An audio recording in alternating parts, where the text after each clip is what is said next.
Oh, hey, Chris. Oh, hi, Jake. Hi there. Hello. It's another one of these episodes where where we're just here saying hi to each other. Mm-hmm. As people who listened to last week's 3-second episode know, we suffered an amazing recording catastrophe last week. Nick's entire recording somehow got destroyed by his computer to the point that it sounds like he is a robot talking through a Casio keyboard, basically. Yes. We found this out just immediately upon listening to the episode. If you listen to the countdown that we do to sync Nick and our recordings, you can hear it. 1, 2, 3, 4, 5, 6. Nick, the champ that he is, decided that he would try and fix it. And he did so by going back and redubbing literally his entire, performance on the episode. So he reperformed his entire contribution. Yeah. Being Nick, he actually went through and also dubbed all of the pre-episode goofing around and organizational stuff that isn't even part of the main content. And so the first thing you will hear is more of that than you usually hear in these episodes, because I was so fascinated by him making that choice to reperform himself, just being like, ha ha ha, yep, while these things were going on. So enjoy this. Enjoy a little bit of that before we get into the meat of the episode. I was trying to think of what this feels like to me, and the analogy that I came up with is if you've ever written a huge paper for a class and the basic points of the essay that you were writing, but then your computer crashes and you didn't hit Control S, and then you're like, you go, okay, I think that I know it, and you retype it, and at the end of it, you're like, this basically says what I said. Nick did his best to save the patient that died on the slab, but I think it might have come back changed. Yeah.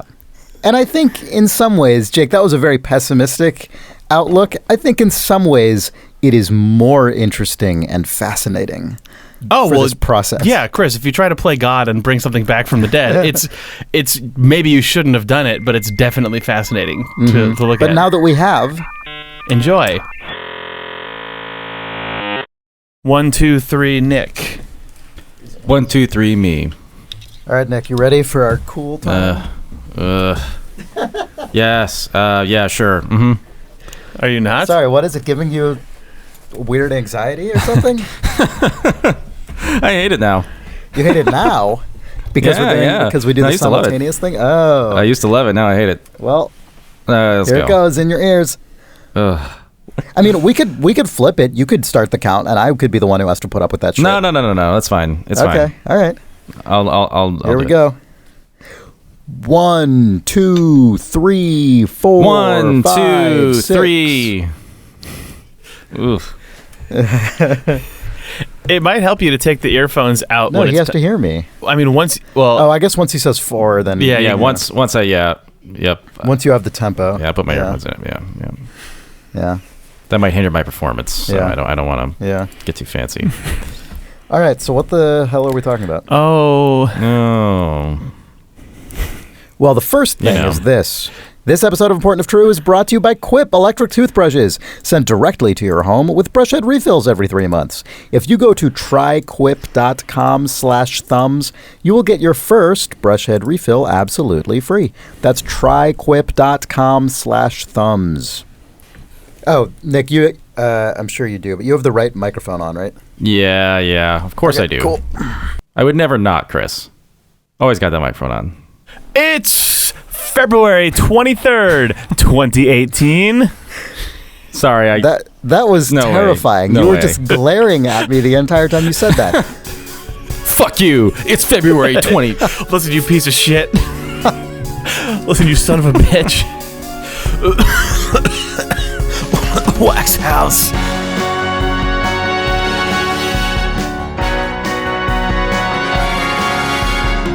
It's February 23rd, 2018. And this is Important If True. For Idle Thumbs, I am Chris Remo. I'm Nick Brecken. I'm Jake Rodkin. That was you were angling for a Newbery medal or something with the Newbery medal? Like a kid's book cadence where it was and this is important if true. It's like Nick is getting into a Shel Silverstein mode or something. Yeah, what is that, dactylic meter or something? I don't remember what all of them are. We'll refer to it as that, yeah, even if it's not. Welcome all. It's Thanks. Friday. Thank you. Oh, yeah. We're finally acknowledging that this podcast comes out on Friday. It's a Friday podcast now because that's what always happens. Welcome to it. Happy Saturday. Oh, Nick, you look very groomed. Canadian is the word you were looking for.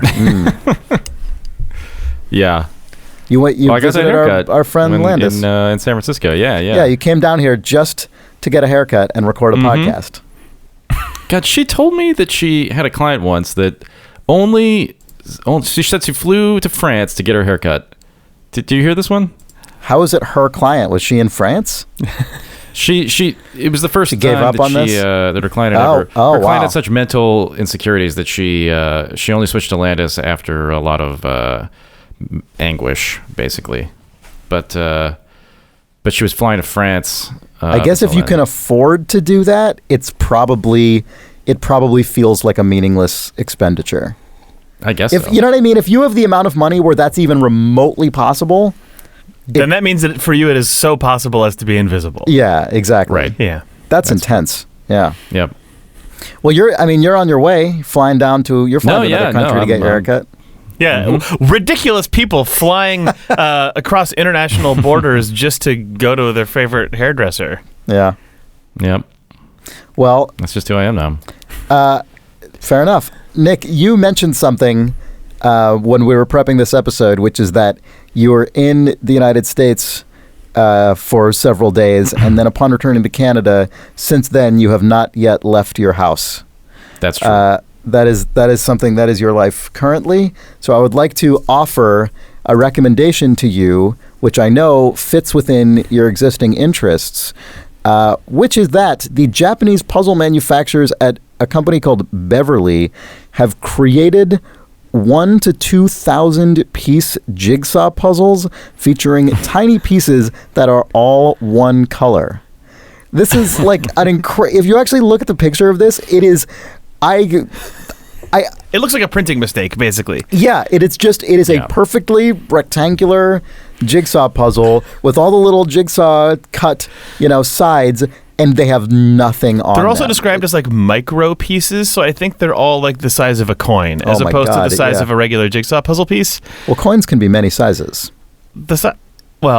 What if it's like one of those silver dollars? That's true. It's the size of a novelty giant coin with the Statue of Liberty. Some go up in value, some go down. Yeah.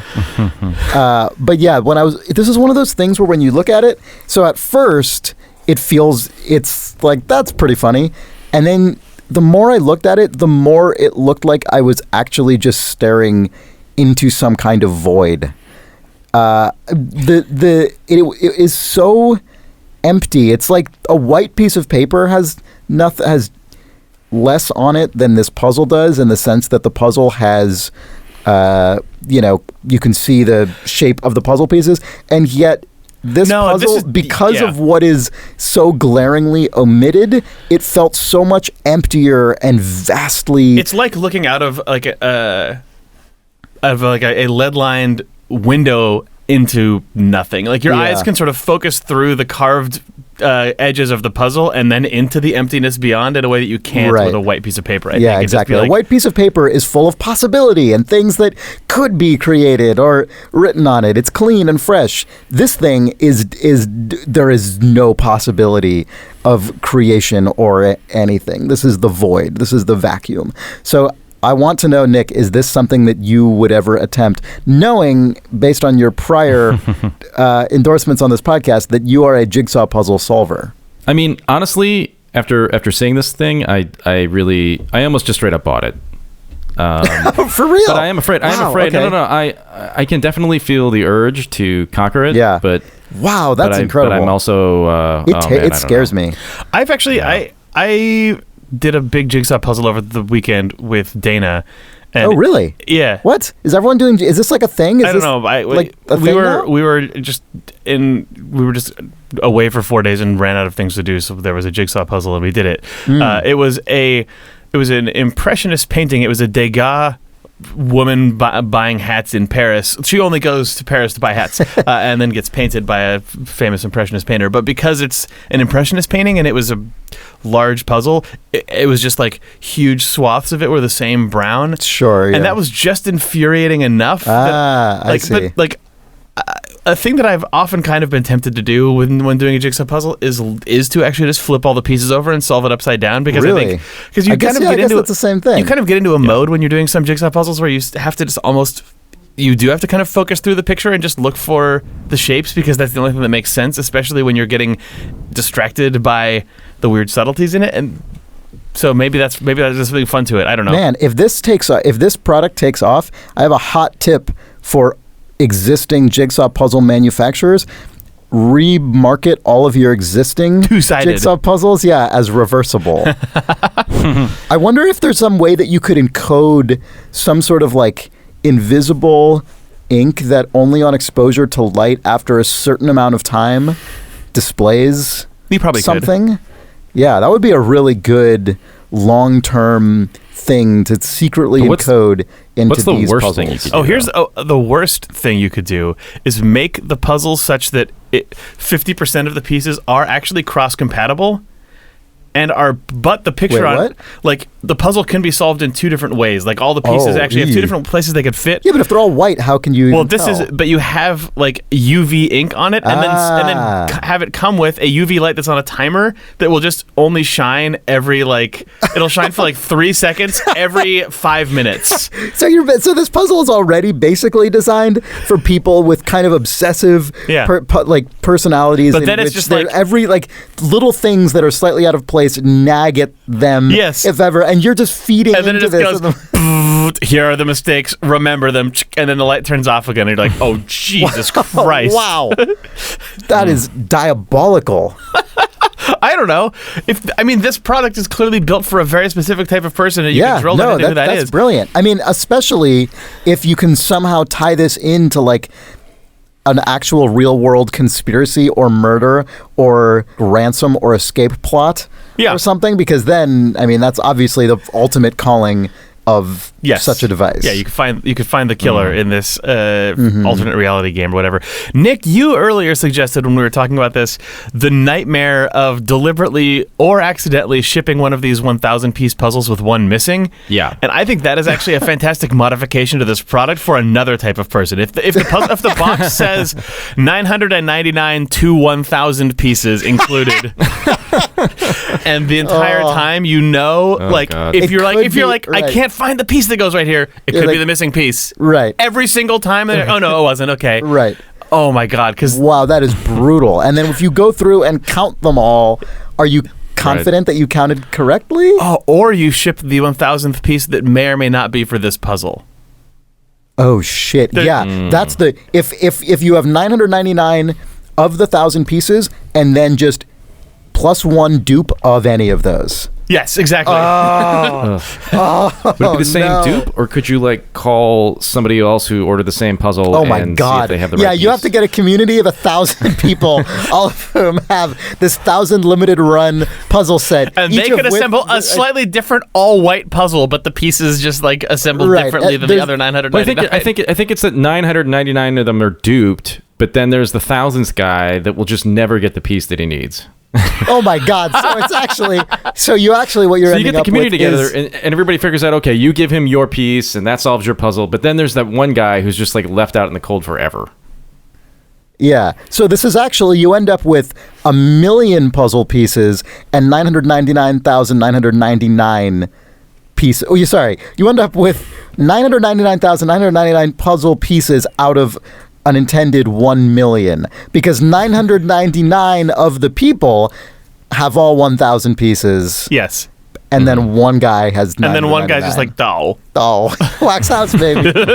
Man, this is how far does this go? You could basically, depending on the success of the series, you could just sort of exponentially scale this up until the entire planet is collaborating on and then basically God, can that puzzle have the answer to climate change on it? Please? Stop cutting down trees to make puzzles. Shit. That's the UV message that flashes.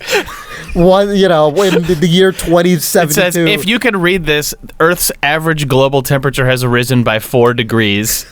That's the special ink that we used. Wax House, baby. Funnel back into how terrible everything is now. That's just Why are we talking about a stupid puzzle? Oh, sorry. With pieces, and it ends up talking about how we're all doomed. Sorry, you're right. You'll solve the entire thing. Then it'll say back at it again at Krispy Kreme. No, it won't. It'll actually just have a URL to Vine, and then you're like, oh, that was probably. Oh, they made this before Vine was gone. Vine closed. Damn it! Damn it! It never ends, this shit. No, it's good. It's good. It's fun, Chris. It's a fun sorry. puzzle. I mean, it's fun. Sorry, this puzzle built from the ground up to be a device to torture a certain type of obsessive person is always fun, and it's not. It shouldn't be a shock to you that it resolves down to something globally terrible if extrapolated upon for too long. Fair enough. I just thought it would be funny to aggravate Nick Brecken's particular neuroses. Little did I know I was constructing even more grandiose neurotic contraption that will swallow our world. A genuinely fascinating live stream to watch. It would be like the live stream version of like a TV, of like slow TV. That's just a train. Yeah, that's just like a train like if you going had in real time. 16:9 version of this and you framed it perfectly from a top-down camera, so it started with a hardwood table and then just like a piece of white was put down, and then occasionally it cut to the person with the entire wide table, and then eventually it's just one entire screen of white. Yeah, I could see that actually becoming a thing. That would be hours and hours and hours. Oh, do that, Nick. Will you? You'll stream yourself solving an all-white puzzle? Sure. Yeah, why not? Do it. Oh man, do that. Yes. Yeah. All right. We'll see how it goes. We can watch how. I wonder if we can connect that up to like a sort of pulse meter, like a blood pressure meter. I got one of those. Like, hook it up to your Fitbit and have that. It'll just slowly drop to zero. Or, I mean, it could very well go the other direction. I think everyone would be so excited to watch. It depends if you have the 1,000-piece unit or the 999-piece unit. Right. I think the arc. Yeah. The heart rate from the sort of satisfaction of putting the final piece of that puzzle in would be so fun to watch, especially if when the final piece of the puzzle is attempted to be put in, it doesn't fit. Yeah. Oh, God. Yeah. All right. Well, keep us posted on that, Nick. I'm excited about it. Sure.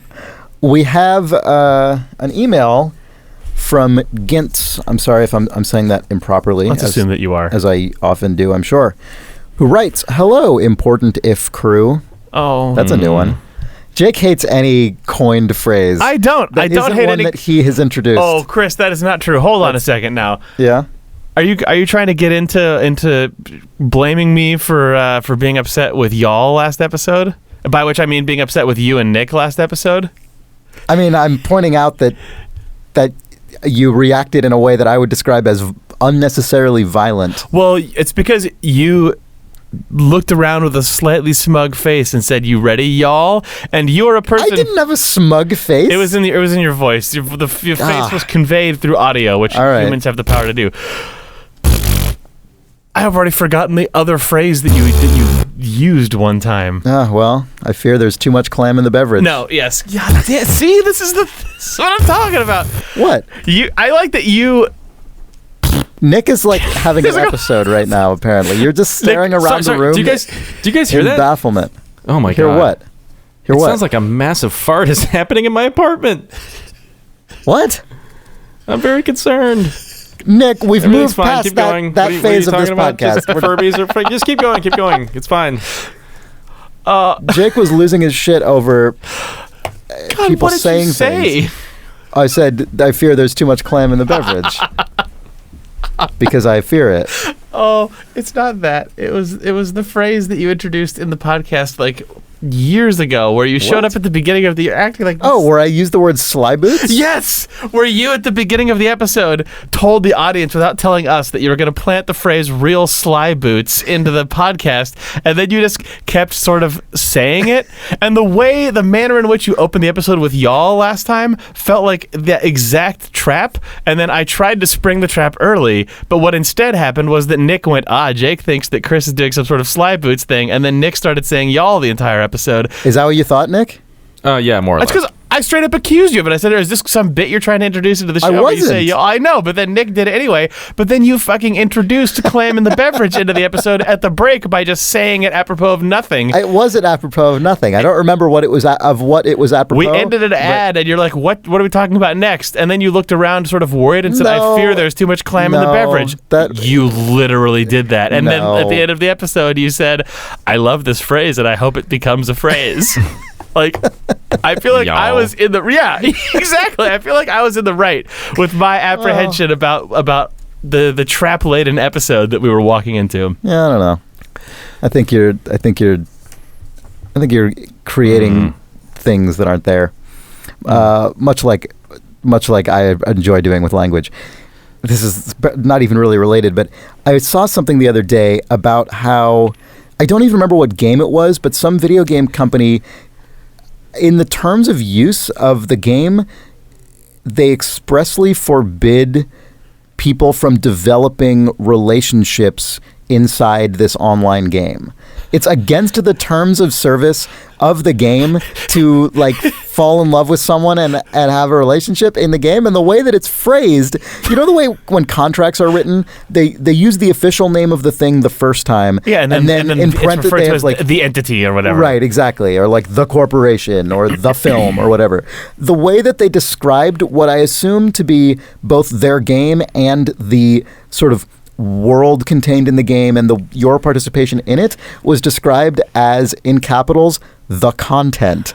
And so the terms of use of this game forbids from entering into romantic relationships within the content, which struck me as the most just like dystopian. That's such a better version of pointing in all directions that we are currently progressing. I couldn't handle it. That is a way better version of Ready Player One. It is forbidden to fall in love within the content. Yeah. But oh, God. Yeah. This is a story of two people who fell in love within the content. Within the content, and it's just called The Content. Yeah, two creators fall in love within the content against the express wishes of the developer. Yeah. We don't have matchmakers anymore. We have influencers. I don't know if you knew that, Chris, but developers develop, and then content creators create the content and then fall in love inside of the content. I don't think they're supposed to, though. Oh. It's forbidden. I love that it's forbidden to fall in love inside the content. Mm-hmm. Yep. I mean, I think past a point, I think the reality we're living in will be indistinguishable from the content. Like when you're online at this point, if you're using social media, you are basically inside of the content. Increasingly, things that you use on the internet to express yourself in any way or even sort of react to other people's expressions or information or simple notes is itself part of the content, because the way that social media works is that everything is sort of packaged as something that is in itself content for other people to then react to or like or share. Yeah, of course. You're feeding more data into the machine. Well, you're feeding more data into the machine, but you're also creating content for other people to browse and enjoy and then create more content in response to. Yes. Like the content is basically just the sort of self-replicating like information so the content creation network that we all participate in. The content itself can surely tell if two people fall in love inside of the content. Can you imagine your Facebook relationship status changing before you've had the conversation about like... Facebook knows that shit for sure. The content knows you've fallen in love. No, absolutely. I remember... It just analyzes that photo that you've uploaded. It says, yeah, I can see the way they're looking at each other. They're making... Yeah, I remember that like before I was engaged or anything, but when I was in the relationship with the person who is now my wife, I remember at one point, I don't remember if it was Twitter or Facebook or what, but there was some like tool where it was like, authenticate your account and it'll tell you who you love. And it just told me that it was the person who I was in a relationship with.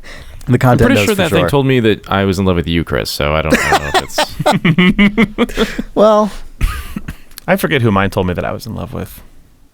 It might have also you been are in love Chris. with the content. That's the ultimate aim. Yeah. What are we talking about? I don't know. I think we're taking a break. I don't know. I can't identify anything we've talked about so far in this podcast. No. So maybe we should pause it momentarily. Yep. All right. This episode of Important If True is brought to you by a pair of shout-outs. Whoa. Yep, a pair of... I say whoa every time, but like this time it's like super whoa. Well, it's double birthday shout-outs. Whoa. 2 birthday shout-outs, yeah. And we brought back live Nick just for the occasion. Yeah, hey. Nick. This is normal, in real-time Nick recording alongside us with a voice that presumably sounds like a person. Yeah. He's right here. Yes, here we are. I am. Yes, you are. Asshole. Okay. So our first shout out is from Ed, who says, this shout out is for my very best friend, Jack Shepard, who turns 30 at the end of February. Jack is not a fan of putting all his information on social media, so being the excellent friend I am getting his name and age shouted out to thousands of listeners of Important If True. Jack Shepard, the last 12 years of knowing you have been amazing, from drunken nights out at university through to tag team best manning your wedding. It has been a lot of fun, and I look forward to many more shenanigans in the years to come. Thanks for introducing me to Important If True, and happy birthday, Ed. That is heartwarming. That's awesome. Except for the part where he was gently doxxed on this podcast. Right. Yeah, right. So it's okay. We know you're not a big fan of having your information out there publicly, so we're not going to include also your mother's maiden name, your first car, make and model, and other information that Ed provided, along with your vicinity of your birthday. That's not really enough to dox someone too badly. No. Someone will... No. Birth year and month have been revealed. Stay tuned for future reveals in future shout-outs. We'll drip feed your semi-unique personal information. That is such a movie name. Jack Shepard. Good Lord. Anyway, happy birthday, Jack Shepard. If that's your real name. If that's your real name.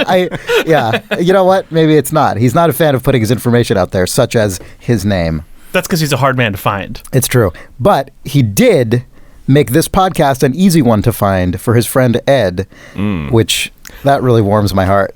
This is too complicated. This is too complicated. New Okay. shout out. New shout out. Thank you, Ed, and happy birthday, Jack.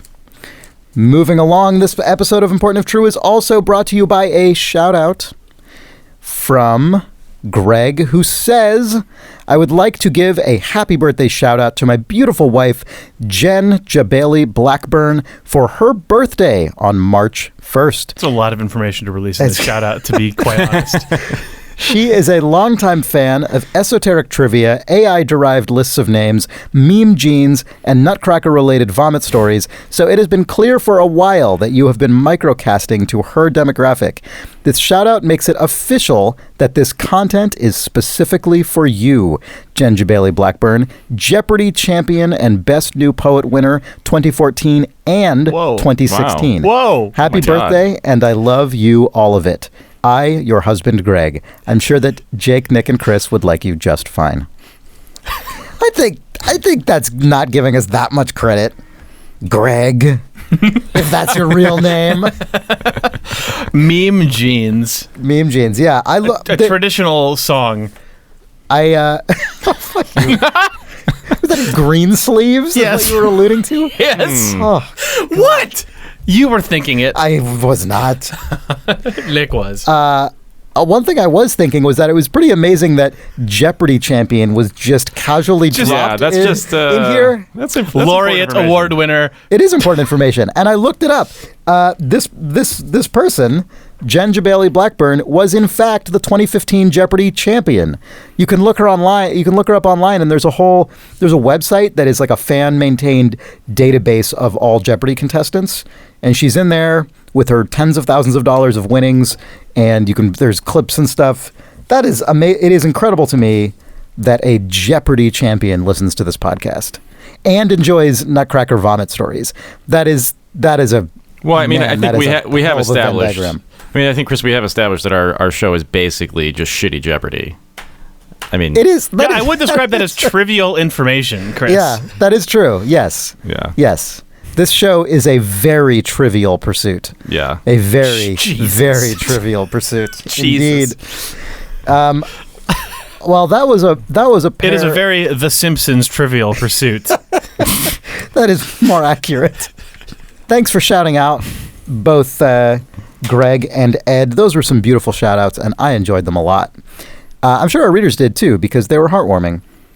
If you would like to shout out, head over to store.idlethumbs.net. The information of how to do that is there. It's pretty easy. And I didn't realize I said "and," but I didn't have anything. And you do it. And you do it on the internet. So yeah, happy birthday to both Jen and Jack. And now we return to the rest of this episode, including a very dubbed Nick Brecken. Yeah, see you, Nick. So dubbed. Bye, Nick. Bye. It's so dubbed. Before we move on from this nightmare, Nick, I need to mention something to you as well. Okay. With an email from Jesse Cox, who wrote in, "Dear Thumbs, my brother and I are currently visiting London, and tonight we went up to meet with some..."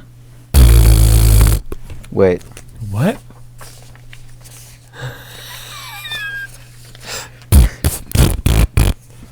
Shit. I don't have the right paper. What? I printed out an email that I wanted to read to Nick, and now it's like cut off. I'll have to get it on my phone. Sorry. That was kind of surreal. Dear Thumbs, my brother and I are currently visiting London, and tonight we went to meet up with some musician friends, most of whom I'd never met before. On the way over, my brother told me about a particular woman who might be there who once bragged that she had a pianist friend from San Francisco, a man who took her to jazz shows and introduced her to other jazz musician friends. Oh, also, he was in Jurassic Park. Apparently, that was less impactful news in the United Kingdom, but for my brother, it was amazing and hilarious, and when he told me this friend of Jeff might be present, I got my hopes up. She was present. We wanted to hear some good Jeff stories, and so spent the entire night thinking of ways to bring up Jeff Goldblum organically in conversation. Should we drop subtle Jurassic Park quotes? Mention my favorite movie was The Life Aquatic? That feels like a bad way to go for someone who doesn't even seem to think it's notable that Jeff Goldblum is Jeff Goldblum. Anyway, we never actually were introduced, as she was on the arm of some non-Jeff the whole night, and overall these and other conversation starters seemed too ridiculous, so drastic measures needed to be taken. At the end of the night, literally on my way out of the bar, I ran up to her and said, "I'm sorry, excuse me, do you know Jeff Goldblum?" To which she responded, "I do know Jeff Goldblum." I executed my plan and said, "Oh, we go way back. Tell him Nick Brecken says hello." What? And then I left. 100% true story. Fuck you.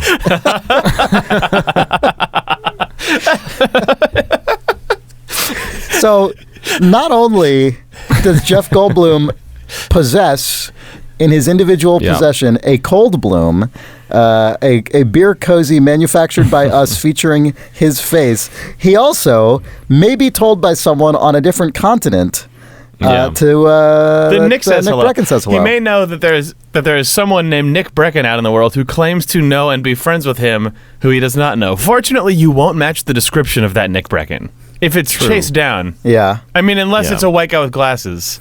I mean, what is the way that you are told about people which results in them being Nick Brecken says hello? You know, the guy saying obviously 5'9", brown hair. Obviously, I'm bespectacled. I'm operating under the assumption that if someone said Nick Brecken said hello and Goldblum didn't go, "Oh yeah, Nick Brecken," and just sort of like and just sort of skate over it, if he would be like, who is this Nick Brecken? Who? And then they'd be like, who? Oh, you know, some. Oh, you know, Nick Brecken. 5'9", brown hair, bespectacled. I don't know if you're 5'9". You shortened me a little. The person would be like, "Well, let's just search Nick Brecken, Jeff Goldblum in Google image search," and it would clearly be a picture of Nick Brecken standing next to Jeff Goldblum at a jazz concert, and then Jeff would be like, "Oh, Nick Brecken." That would be an amazing. That would be an amazing weird. Fucking wax house just for Jeff Goldblum. For someone like Jeff, you could probably pull that off though, because he's met enough people. Like he knows enough people that are essentially disposable that he wouldn't know whether or not I was his friend. Exactly, and not only that. So one, he's an actor, which means that is true generally. But 2, he loves. It's clear he loves being the gregarious sort of knower of people who is, the life of the party and is always willing to instantly become someone's best friend, at least for the next 30 minutes. So he would definitely just get carried away on that without any hesitation. Yeah. For sure.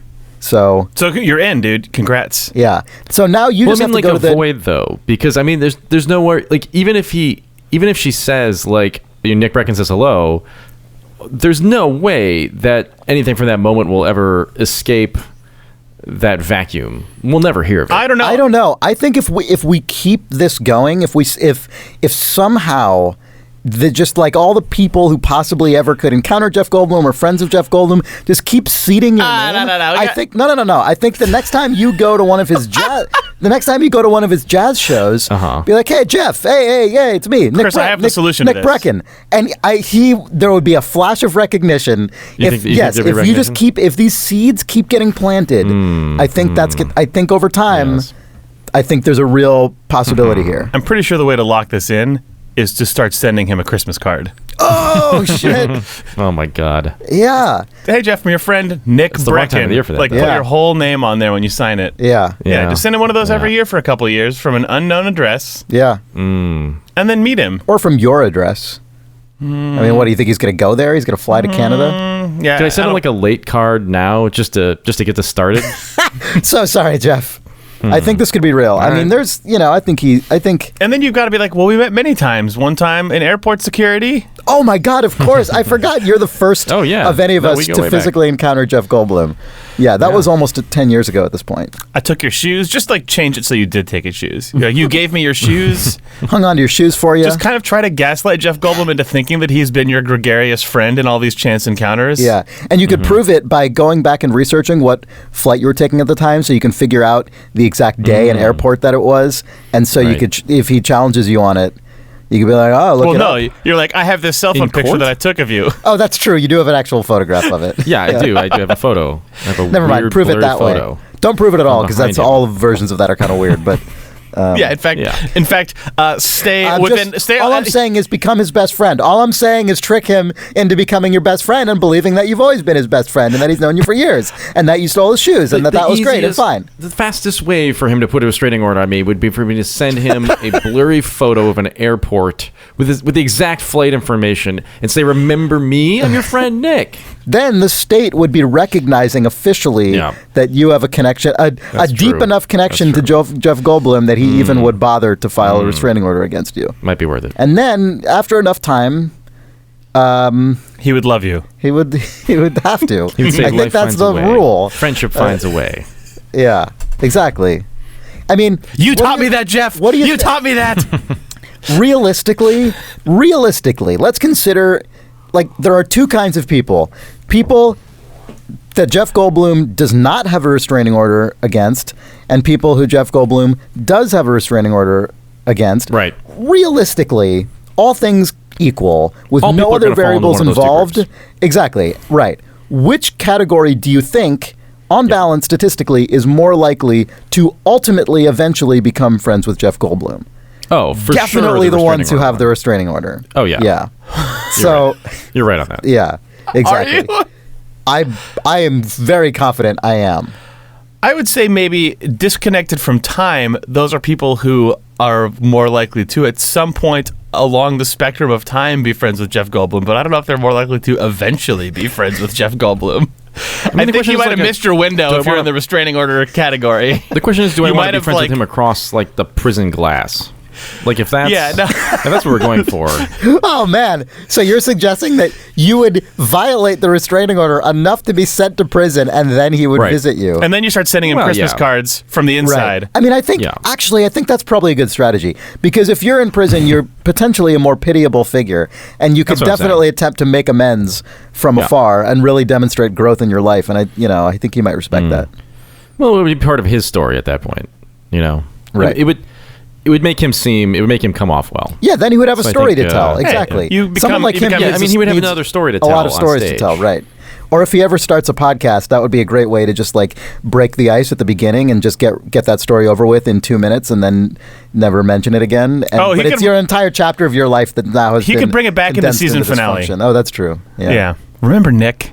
God, Jeff Goldblum hosting an NPR-style podcast. I was just thinking about that. Would be fucking Jeff wild. Podcast. I'm kind of shocked that he doesn't. He could literally just do what his show is. Man, that's true. We should just approach him as the Idle Thumbs Network and you could make a really good podcast out of that if you recorded his jazz show, which he does every single week, and just edit it down into just like the best bits of music and the best bits of banter. God, yeah, turning that into just like a 20-minute listenable thing every week. Yeah, you could totally do that. Jesus. Yeah. Well, I'm his friend, so, I'll... Nick, hook that up. Sure. All right, good. Well, that came full circle in a really productive way. Now we have both a new friend for Nick Brecken and a new business opportunity. All right, what are we talking about? We could do 39-year wax house and wine. A fine vintage. A fine vintage. We have here a 39-year-old wax house. In wax house news. Yep.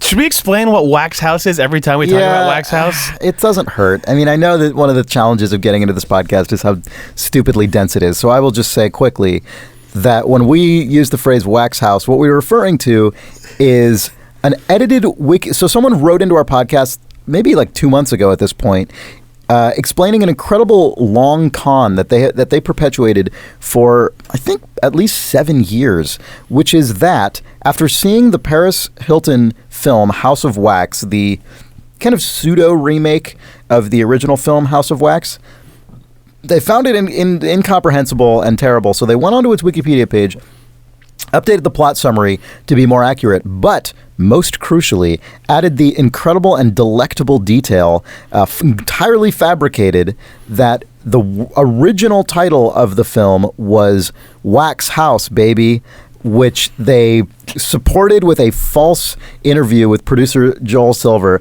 This remained on the Wikipedia page for years and years and years, seeped into the whole rest of the internet, and it became our favorite thing because we were able to reveal that on our podcast, at which point the Wikipedia page was corrected, and we were blessed with a new idiom to describe a kind of long-term false reality that has been willfully perpetuated. The best timing of that wax house reveal was that we, thanks to the person who perpetuated it, outed it on our podcast, and then within a day or two of us outing it, Wax House Baby went on one last ride on the Fangoria podcast where they were incredulous and mocked how stupid that name was. Yeah. Yep, that was really good. People have written us in a couple other Wax House scenarios, and the threshold for wax housings to make the podcast has gotten pretty high, but this one came in and I thought it was pretty good. Okay. I have not read this yet. This is from Lauren. Lauren writes, Dear Idle Thumbs, sorry, this first sentence really threw me for a second. I have a crazy wax house, baby, story to tell you. Baby. Yeah. I'm a college history professor, and tonight I invited a retired historian, Paul Ringenbach, to come speak about his work in one of my classes. He was instrumental in writing the nomination to get the missions in San Antonio designated as a UNESCO World Heritage Site, so I had him come into my public history class to talk about that. In the process of describing his incredibly varied career, though, he shared the most bizarre tale of academic wax house baby proportions. Back in the late 1960s, when Paul was preparing his dissertation on tramps in New York for publication as a book, an acquaintance of his, who happened to run a small publishing company, helped him acquire some historic illustrations to include in the final book. In return, the acquaintance asked Paul to write a short book for his press. Paul agreed and said he'd write a book for him about African-American cowboys in the West, but then he got busy doing historian things and kept putting the project off. Finally, the acquaintance joked that Paul should write a book about procrastination. Paul joked back that sure, he'd write a book called Procrastination Through the Ages, A Definitive History. Well, the publisher decided to add this cheeky title to the forthcoming works list in his catalog with no planned publication date or price, of course, since Paul had no intention of writing such a book. This is already good. Yeah, but the publisher listed the fake book in the list of forthcoming books in his publication catalog for 15 years. Oh my God. Reporters would occasionally contact Paul about this fabled book, but he mostly laughed it off. So this was what, the early 70s by this point, or late 60s? I think so, yeah. It was in the late 60s, early 70s that this was happening. Okay. So reporters would occasionally contact Paul about his failed book, but he mostly laughed it off until one day, one of his colleagues approached him at work and said, "Hey, Paul, I knew you had written a history about tramps, but why didn't you ever tell me you wrote a book about procrastination?" Apparently, a famous psychologist named Albert Ellis had included a reference to procrastination through the ages in a book called Overcoming Procrastination. Oh, man. A book which went through multiple printings and sold close to 1 million copies. It was a pop psychology hit in the 1980s, I guess, which is why his colleague was reading it. Anyway, Wait, hold on. So the book that referenced his thing came out decades after his fake listing. Yes, his fake listing. And two, that's already been ages since that book was released. Yes. And it took apparently a while until he even heard about it. Yes. Okay. So, yeah, Procrastination Through the Ages never existed, listed as a publication that was maybe going to come out by... with no date. With no date or anything. Then another professor wrote a book called Overcoming Procrastination in the 80s, which cites Procrastination Through the Ages as a reference. Yeah. So, amazing. It was a pop psychology hit in the 80s, which is why his colleague was reading it. Anyway, the book claimed the only academic history of procrastination the psychologist could locate was Paul's Procrastination Through the Ages, which offered, quote, an interesting survey of the topic. What? What? But no, Bullshit. But no advice. Bullshit. But let's get a little more detailed here, Chris. But also offers no advice for coping with procrastination. Oh, interesting. And thus the need for a new book, Overcoming Procrastination. So this person has written what seems to cite itself as a spiritual successor to a book that never exists. Barely even that. What they essentially did is create a completely fictional justification for the necessity of their book by essentially backhanding this other book for something it doesn't have, which is true because it has nothing. So Paul, the original author, seems from this email to not really to want to give Albert Ellis a huge benefit of the doubt, because this is what Lauren says here is Paul suspects that Ellis asked some hapless graduate student of his to locate procrastination through the ages and sum it up for him, and when the imaginary book could not be located, the grad student just lied as to not expose himself or herself to chastisement. But then, once the reference was published in this popular work of psychology, other academic authors began to include the fake book in their footnotes too, even though they'd never seen or read it.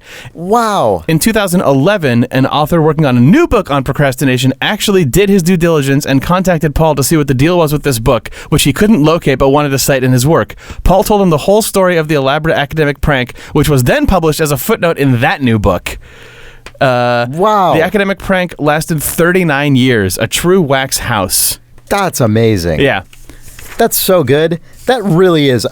That is one of the best successors to the Wax House story, because like the Wax House story, but on an even grander scale, it actually has infiltrated the wider world and wormed its way into almost a cascading series. But in a very stupid and harmless way.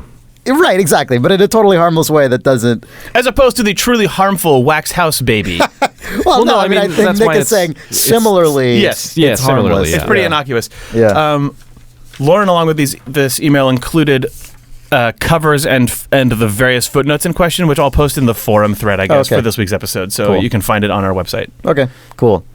That's very good. Thank you, Lauren. Mm-hmm. Yeah. What an amazing, bizarre addition to this canon. I feel like this and the fake Street Sharks TV.com one and the original Wax House Baby, like as a trifecta, is a pretty tough to beat collection of these. Yeah. At least that aren't actually malicious. Like these are all, they don't get into actual like fake and news territory. They cover different areas too, because Wax House is about a work of fiction, but the actual Wax House is about sort of details of production and trivia. You have Street Sharks, which is a wax housing of fictional content itself. Right. And then you have Procrastination, which is wax housing of academic nonfiction. Right. So I feel like we have a really good spread. Now all we need is wax housing about the production or research of nonfiction. And then we have all 4 quadrants. Then you could draw one of those. We hit what they call, in the entertainment industry call the 4 quadrants. Yes, exactly. It's also fantastic that this 39-year-old academic wax housing is about a book on procrastination that was never written. I know. The whole thing, I mean, it's great because the whole thing starts as a joke. Yeah. It literally started into, which I guess is actually true of Wax House as well, the original Wax House. The original thing was a joke unto itself already. But then kept getting taken seriously. Yeah, exactly. Very good. Very, very good. Okay. Well, should we do another email here? Yeah. Sure. Okay.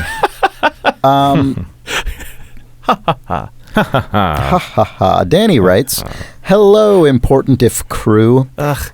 I knew that would get the. I love it. I love it, Chris. Let's be honest. What do I love? I love being referred to by the name important if crew. What you love is the coinage of new terms introduced on a podcast. I can't not love it. That's true. All right. Danny writes, "Imagine that you are immortal, perhaps because of a genie, and you also have a magical bottle of wine that gets better with age. Specifically, every year the wine ages, it tastes twice as good as it did the year before. How long would you wait until you drank the wine?" It tastes twice as good as the year it did before. Yes. So honestly, I mean, I think we have to take it on faith that you know this somehow. Yeah. That wine is going to taste real fucking good real fast when that starts compounding like that. To be clear, but it could be even better later. Yeah, but also, it's wine. So it's probably just going to taste fine, and I'm going to enjoy it fine. Yeah, this is the try it finally. My time has come. As a fucking wine simpleton who can't tell the difference in qualities of wine, fucking finally. Where you're like, oh, sorry, I accidentally poured the magical bottle of wine that gets better every year. I don't know how long I've had this in my house. I think I've had this around for like 5 or 6 years. 15 years? Shit, sorry. I would wait like 20 years. The wine would be served. They'd be like, oh my God, it's true. It's everything they said. It's amazing. And then someone would be like, I literally gave you the fucking $2 chuck that we had in the pantry. It's the shit wine. And I would absolutely fucking not know. And yet, I know that my actual answer to this is I would never drink the wine because I would be dead. Because even with normal ass fucking wine and anything that gets worse with I guess wine, I don't know, whatever. Who the fuck I'm sure knows wine has an arc. I'm sure it has an arc. I think it doesn't even matter that much, really, once it's already been bottled. Who knows? In any case, I definitely own a lot of things in my possession that definitely don't get better with age. Not just wine, but like most goods don't just naturally improve by age, and yet I will always be like, but I might need this next week. This is also like the video game conundrum where it's like you have your you have your healing potion or whatever. Where you complete the game with just like your character can barely even walk anymore because you're like, I've got all these potions of potential upgrades, but I don't know. I can't. Don't want to. Might need them for something. Sure. I would be dead. This wine would outlast me for sure. Oh, but you know the thing that's 100% true for me. I would be rotting in the ground, and then I would haunt my descendants and tut them when they try to open the wine in my honor. They'd be like, "Oh, he died as he lived, not drinking this wine.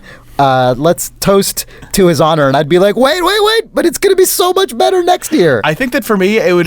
There's one even like crippling twist on this, where if it was like I lived a long, healthy life, and then at the end, a doctor was like, "You have 2 weeks to live," and I'd like, "Oh fuck, okay." Do I open the wine? Then I'd be like, "What if it's not even that good?"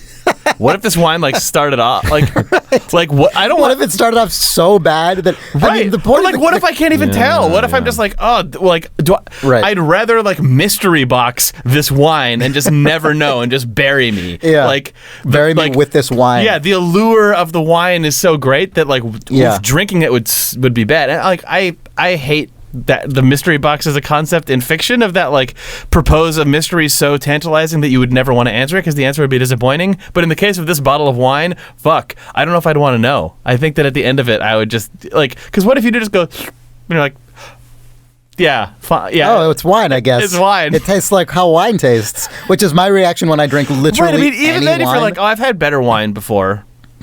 That would be very presumptuous. Well, okay, that's what you say as a wine person, but as a regular person, you'd go, oh, I've enjoyed this doesn't, I've had things that I've thought tasted better to me, right? Like that's... I'm getting notes of wine. Exactly. I'm detecting where you're just grapes. like, oh, I had a Sauvignon Blanc one time that was like a little sweeter, and I liked that more than the person next to you who's also tasting this magic wine just goes, ugh, you fucking simpleton. Where you're just like, yeah, I mean, it is actually pretty...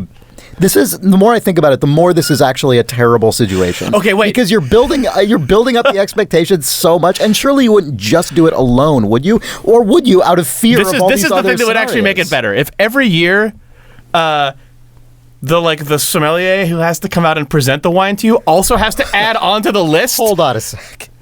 Wait, what list does he have to add of to? notes and flavors and things that this wine includes? If that also gets twice as elaborate every year, I would definitely wait until the last possible minute. And then it's like, okay, I'm going to spend the last week of my life listening to this fucking guy have to describe this amazing wine. This comes in. The actual treat is not the wine. No. The treat is this fucking man who has to enter your house for some reason. It's the wine culture. Like, wait, hold on. Let me set up. You can probably pull up my fucking comfy chair that I now have acquired mainly for this purpose. Put my feet up on the thing. You're separately drinking a different alcohol. You've got your snifter of brandy that you're... I'll call it a snifty. You're swirling around in your fucking cigar just to enjoy. Yeah, and that guy's also got that because it's like, settle in, fucking buckle up. Because I'm going to describe this amazing wine that is empirically the best wine. And by best, I mean it has the most notes. Complexity. It's got some fucking notes. It's got legs up to here. You just sort of covertly introduced the idea that this comes along with a sommelier who just appears, I suppose. Yeah. But I mean, that's starting to get like, then there's this additional guilt. Whenever you even get close to opening it, he sort of has to show up, and they're like, oh, not today. Yeah, I mean, if you drink the genie is probably the sommelier. Yeah. Oh, is it? Because I was thinking if it's just a guy, there's an additional pressure, which is that you're putting a human being out of a job once you drink the wine. So he's got a thread an incredible needle. Like, I'm a 6th generation this wine bottle specialist. My grandfather's grandfather only had to learn like 2 things about this wine. The genie? Pretty the genie sure just hired him? I mean... What, do you put out like a job listing? Why not? Here's this wine Why bottle not? that will... This is going to support 6 generations of master sommeliers. I mean, I think it's worth a little bit of legwork to find the right person for the position. The right old wine family. Yeah. That feels like the kind of thing that once upon a time would have actually somehow been supportable employment. You know, when you watch a period piece, like an upstairs downstairs drama of any kind, or even something. Well, but even something less outrageous than like a stately country home with a full staff. Even when it's just apparently just an upper middle class. Oh, like when you watch The Apartment from America or something from like 70 years ago. Yeah, how the fuck did these people employ like 2 other people to just live in their house and do menial tasks for them? How was this ever something? Chris, back in the day, Americans used to have magical bottles of wine. Oh, Jobs and Cash. Yeah, they also had Hope's Jobs and Cash. Some of them did. Let's be clear. Chris, 10 years ago. 38 years ago. 38 years ago, we had Bob Hope, Steve Jobs, and Johnny Cash. Now we just have this goddamn magical bottle of wine that I can feel way too bad. So that's another reason why I wouldn't actually open it before I died. I'd be like, I know I'm passing up a great gift of hearing you describe this bullshit to me, but then I was like, I will just laugh at you. Well, and then I'll taste this wine and go, I gotta be honest with you, it just tastes like wine, and then I'm gonna die, and him and his family is out of a job. Plus, I mean, the enjoyment of hearing the guy listing all the stuff was just so much more enjoyable when it was the shared experience with Steve Jobs, Bob Hope, and Johnny Cash all sitting around the room. The original owners of this bottle of wine. We're the last surviving member of the Hope Jobs Cash Tontine.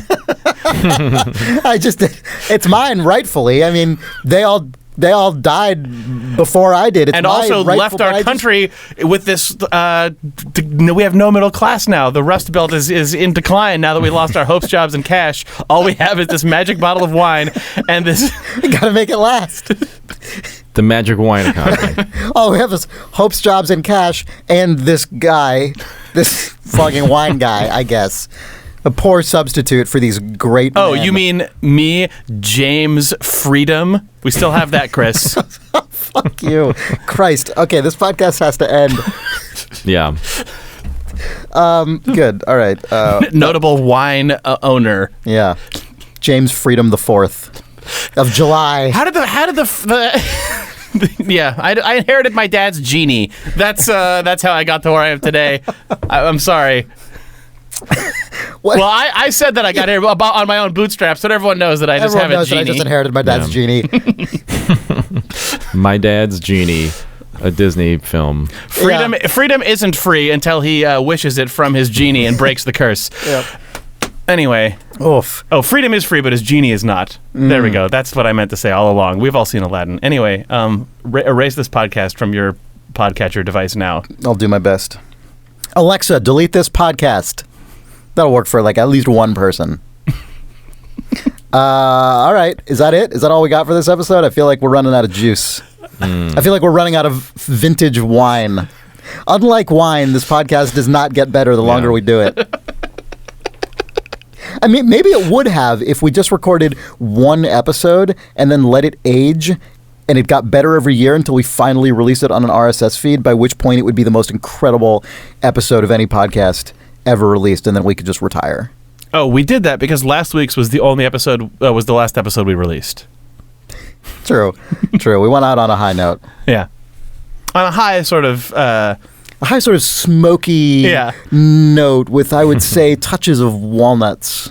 I don't know what wine is. Thanks for... No, wait. We have to do endorsements. Well, Nick, what is your endorsement? I'm going to endorse, I guess, watching Olympic curling or the sport of curling in general. You're endorsing the sport of curling. Yeah. Good.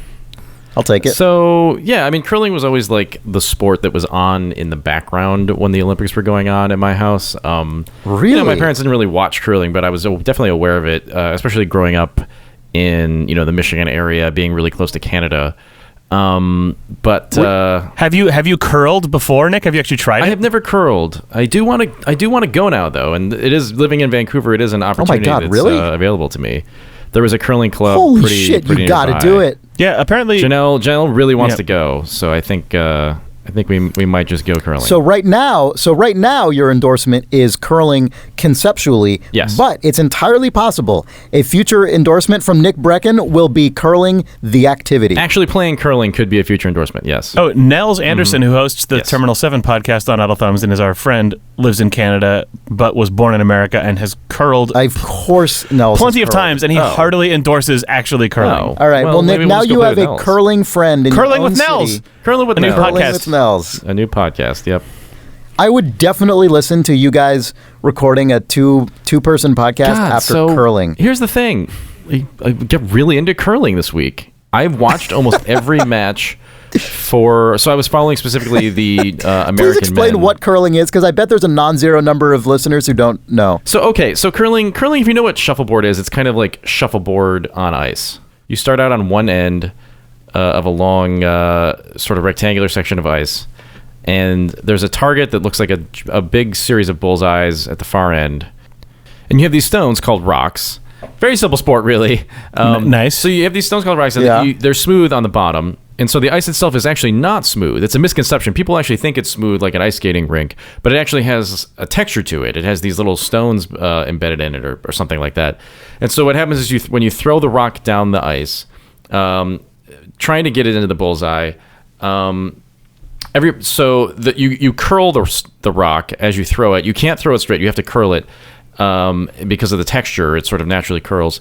There are sweepers that have these brooms, and their job is to get ahead of the rock and sweep the surface. It's because the texture exists. You can melt the ice that's raised on those granules, and thereby creating a watery surface to make the stone travel further. It basically is wizardry. You're trying to control the length. It's weird. It's very weird. It's very strange.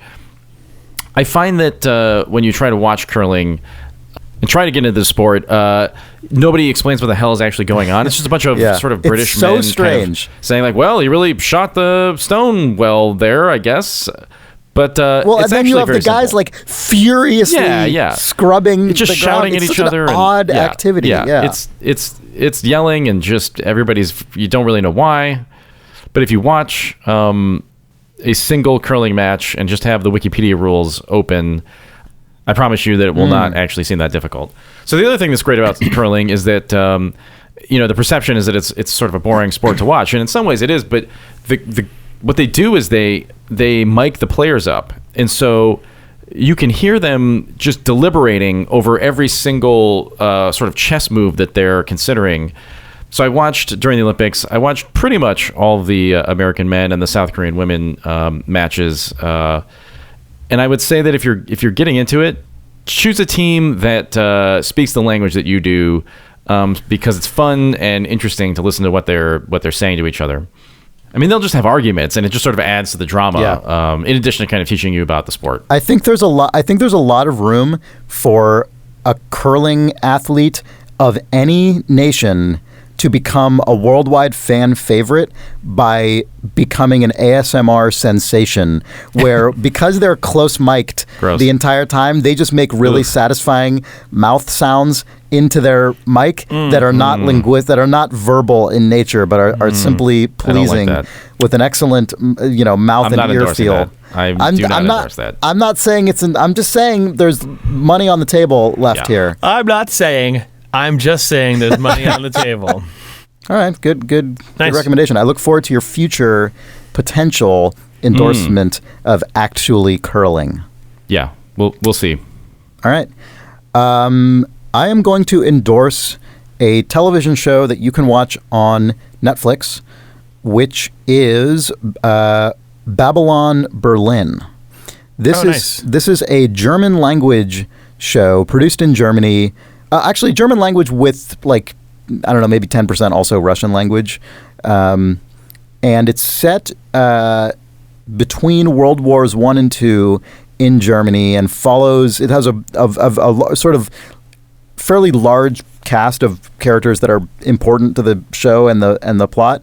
But principally, I suppose, follows a police inspector from Cologne who has moved to Berlin for a very specific reason, but the show ends up being about.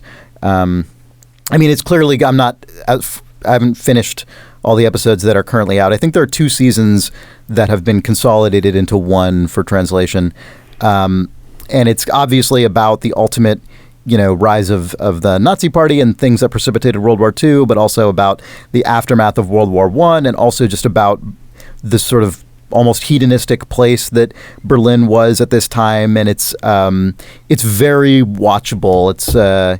It is compelling and clearly interesting and complex, but also a lot of really fun with a lot of characters that are very interesting and multifaceted and compelling. It's just a really good watch. And Jake, in particular, I want to recommend to you the production design of this show, which is outstanding. They do an amazingly thorough job of populating every corner of the world with graphic design and typography and just overall all kinds of production design that really evoke that particular era of Germany. And the introductory sequence is absolutely fantastic. Rad. It's a really cool, just stylized thing that very much evokes, I guess, sort of just the German film aesthetic of a certain type of that time. And it's just a really cool show. It's called Babylon Berlin, and it's I don't remember if I said this or not, but apparently it's the most expensive television production ever made in Germany. It's very clear that they were they were angling for an international breakout kind of hit, and it's definitely very good and worth watching. Nice. And it's the kind of thing where I think if you knew a lot about that time and place, you would get even more out of it. But even with the kind of cursory understanding I have of the setting, it still does not feel like I'm getting left behind. They do the thing that television fiction does, where they pretty much seed the significance of important things in character dialogue and stuff like that. So anyway, I always forget if it's Berlin Babylon or Babylon Berlin, but I think if you search for either of those, you'll find it. Nice. Jake, what do you got? I'm going to offer a couple of tips to improve your Google image search. Okay. Weird. Okay. Okay. Well, go for it. If you're a person who does any like sort of quick and dirty diving for art reference, or if you just want to, Google image search is a thing that you probably use as at least sort of the first place you do rough searches.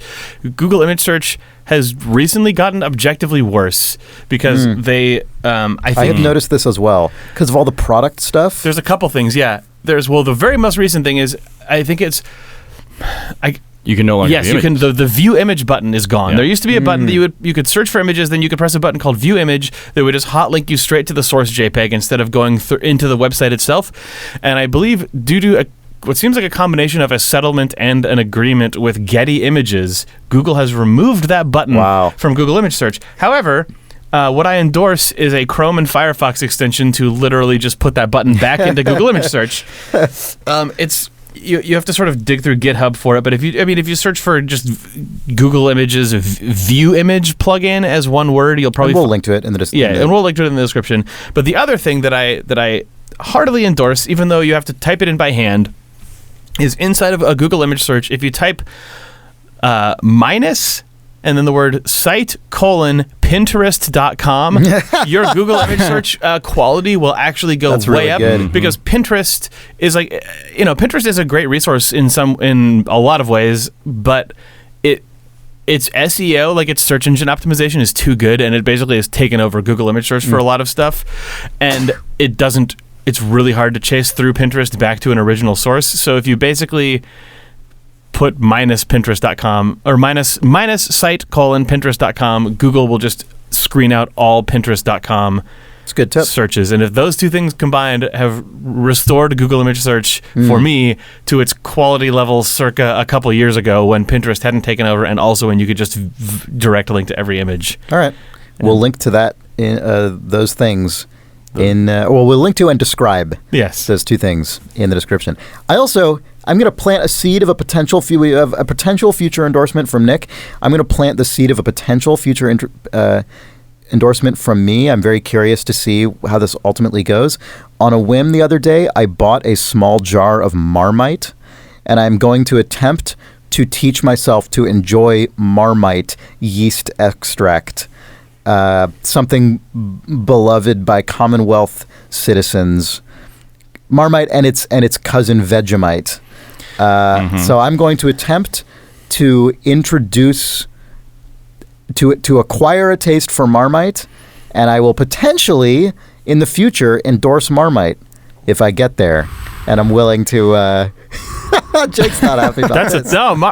Marmite's interesting because it is like there are certain foods that one can taste and go, I don't like that, but I understand. But it's fascinating. But but I understand why someone else likes it. Like I suspect you're probably like that about olives, where you're like, you could tell that there's some complexity to it, even though you don't like it. Exactly. And in fact, my experience with olives, it's been a years-long process for me, but olives are maybe the one food I can think of in the world that I actually traditionally dislike the taste of, which as a person of Italian descent who grew up eating home-cooked Italian food every day was sort of shameful to me. So I've embarked on a campaign that is basically the length of my adult life to date to force myself to enjoy olives, and I've definitely, I would say within the last couple of years, I've definitely rounded that corner.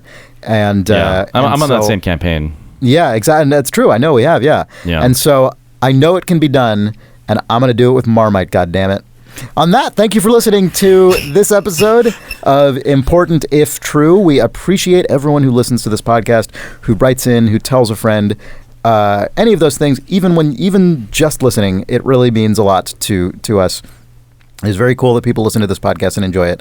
If you do have a question for us, you need our advice, have a conundrum or situation that needs untangling, go ahead and send that right in to questions@importantiftrue.com, and we will do our best. If you would like an ad-free version of this podcast, head over to patreon.com/idlethumbs, where you can find all the details about how to make that happen.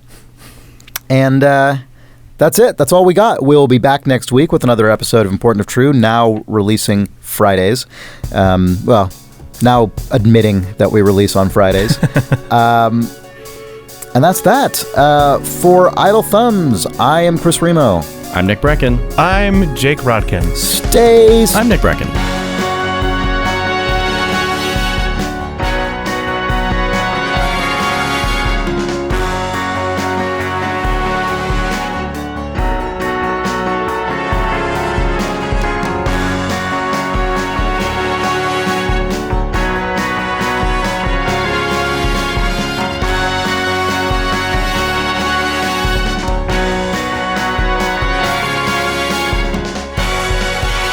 Nick, you ready for our cool ritual? Love it. Still want me to go first? Yeah. I'll let you start us off. Well, I mean, it's up to you. But here we go. 1, 2, 3, 4, 5, 6. Wait. The tempo was all off there. It's too fast? You gotta count me in. 1 E and a 2 E. He does count you in by saying 1, 2, 3. That's literally the only purpose. I'm worried that if I do 1 E and it's going to be so many fucking syllables coming at your head that you're going to That's a huge drown. mistake. Don't listen to Nick. But that's a good pull, the 1 E and I don't even know what that is. It's a musical way of counting. Oh. It's a cool way of counting. I'll just do it for the 1, 2, 3. Then for 4, 5, 6, I'll do it normal. Oh. We'll do it. Here we go. Yeah. 1 E and a 2 E and a 3 E and a 4 E and a 5 E and a 6 E and a 7 Okay, and hold on. We got to do that again. Just don't. Why would you do that? Because it lets you internalize the tempo better. It kind of, yeah. All right, here I'm going to do it again. I'm only going to do the 1 E and a 2 E and a for 1 and 2, but on 3 I'm going to transition to normal. Then on 4 you come in. Okay. All right. 1 E and a 2 E and a 3, 4, 5, 6. That was a good one. I could tell. Yeah, that sounded was really a really good. good one. See, you got to break it down. And I didn't even have to take my headphones out of my ears. Oh, so good. All right. Just amazing.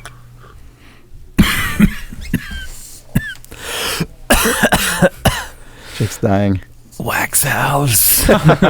Baby. The ultimate wax house, befriending people, spending years knowing them and working on them in various professional and personal capacities, and then dying on them, leaving them bereaved and grieving. I thought you were going to say I thought his final words were wax house. I thought you were going to say dying on them and leaving them record a podcast without you. So what's the next topic? I would rather die. Wax house. Jake, we can't do wax house again. We just did it last week. His final words were wax house baby, and I don't know why. His final words were 1, 2, 3, 4, 5, 6. I spent the rest of my life investigating what could be the wax house, and then it hit me. My final words were also wax house baby. Man, that's a terrifying, like... But with a tone of realization, where you die and say rosebud, but you're saying wax house baby? But then, I mean, the terrifying idea of that is that it's almost a disease. That's the true wax house. It's the true wax house. You're passing the wax house baby along to people, and it's never been verified, and it's in fact, it is literally just like a meta, that's impossible to succinctly ever describe or explain. I figured it out. His final words were the wax house that I myself built myself and was buried in. My final words were wax house. Yeah. Wow, that's baby. Bleak. Well, wax house baby. Wax house baby. Jesus. Well, good. We got that out of the way. Is it worth recording an end to this at all? I guess not. Probably not. Like to the very end of the episode? That was weird.